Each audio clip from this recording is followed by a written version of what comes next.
Hey kids, it is wonderful to know that God loves us, but God also needs to be feared because he will judge evil very harshly.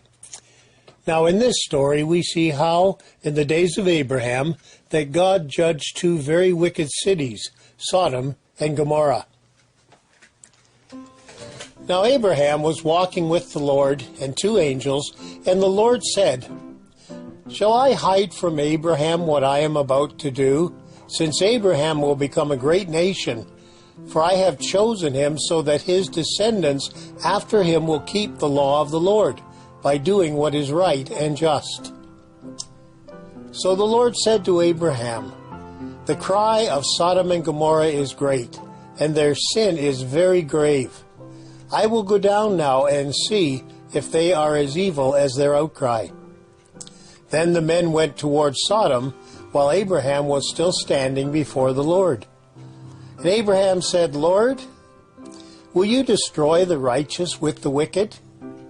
Suppose there are 50 righteous people within the city. Will you destroy it? Far be it from you to do such a thing, so that the righteous and the wicked are treated alike. Shouldn't the judge of all the earth deal justly?" So the Lord said, "If I find in Sodom 50 righteous people, then I will spare the whole place on their account." And Abraham replied, "Well, suppose that there are 5 less. Will you destroy the whole city?"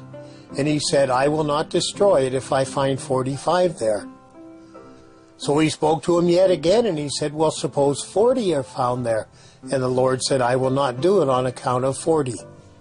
Then he said, "Oh, may the Lord not be angry, and I shall speak. Suppose 30 are found there."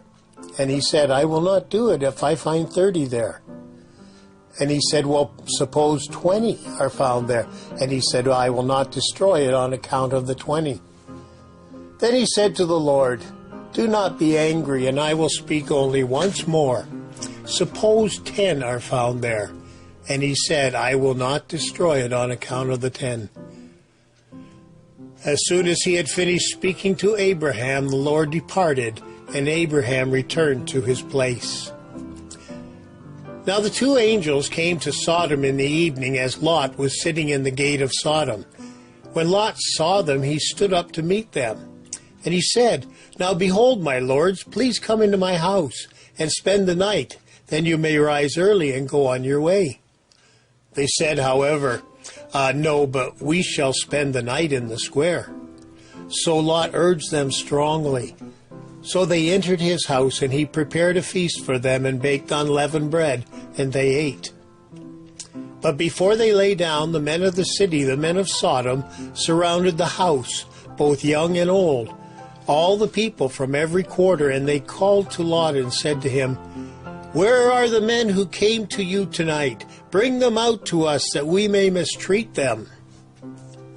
But Lot went out to them at the doorway, and shut the door behind him, and said, "Please, my brothers, do not act wickedly. Now behold, I have 2 daughters. Please let me bring them out to you, and do whatever you want to them. Only do nothing to these men, inasmuch as they have come under the shelter of my roof." But they said, "Stand aside. You came in as an alien, and now you're acting like a judge? Now we will treat you worse than them." So they pressed hard against Lot and almost broke the door down. But the men reached out their hands and brought Lot into the house with them and shut the door. Then they struck the men with blindness, both small and great, so that they could not find the doorway. Then the angel said to Lot, "Whom else have you here? Whoever you have in the city, bring them out of this place, for we are about to destroy it." But when Lot spoke to his sons-in-law, who were to marry his daughters, and said, "Get up out of this place, for the Lord will destroy the city," they thought he was just kidding. So when morning dawned, the angels urged Lot, saying, "Up, take your wife and your 2 daughters who are here, for you will be swept away in the punishment of the city." When he hesitated, the men seized them all by the hand, and they brought them out and put them outside the city. And they said, "Escape for your life. Do not look behind you. Do not stay anywhere in the valley. Escape to the mountains, or you will be swept away." But Lot pleaded and said, "Oh no, my lords, now behold, there's a town nearby. Can I flee to it? It is small. Please let me escape there." So they said to him, "Behold, I grant you this.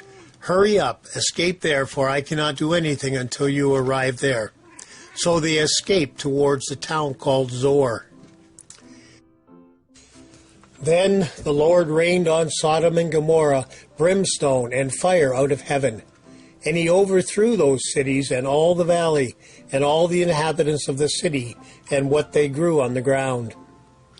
But Lot's wife from behind him looked back, and she became a pillar of salt. Now Abraham rose early in the morning and went to the place where he had stood before the Lord. And when he looked down towards Sodom and Gomorrah, the smoke of the land ascended like the smoke of a furnace. So that is what happened when God destroyed the cities of the valley, that God remembered Abraham and sent Lot out of the midst of the destruction when he destroyed the cities where Lot lived. Well, kids, like Lot, sometimes instead of getting as far away from evil as we can, we wonder how close we can get to evil before it is a sin. That cost Lot a great deal, and he learned a very important lesson.